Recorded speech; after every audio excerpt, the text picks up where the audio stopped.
Red is the most joyful and dreadful thing in the physical universe. It is the fiercest note.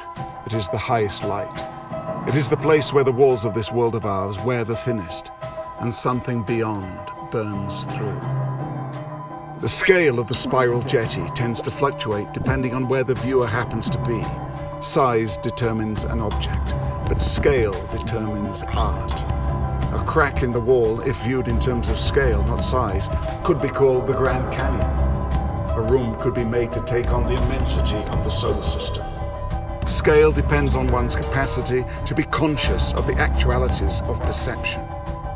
When one refuses to release scale from size, one is left with an object or language that appears to be certain.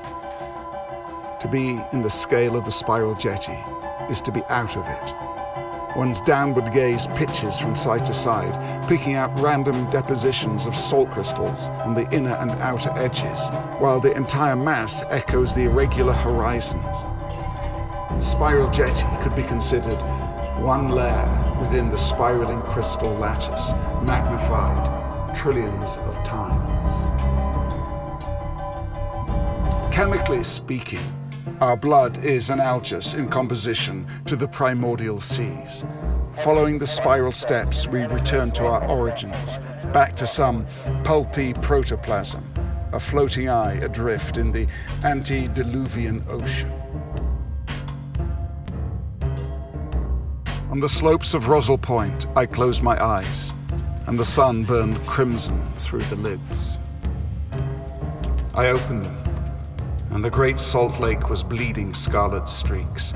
My sight was saturated by the color of red algae, circulating in the heart of the lake, pumping into the ruby currents. No, they were veins and arteries, sucking up the obscure sediments. My eyes became combustion chambers, churning orbs of blood blazing by the light of the sun. All was enveloped in a flaming chromosphere. Like a circle in a spiral, like a wheel within a wheel, never ending or beginning, like an ever-spinning wheel, like the circles that we find in the windmills of our mind.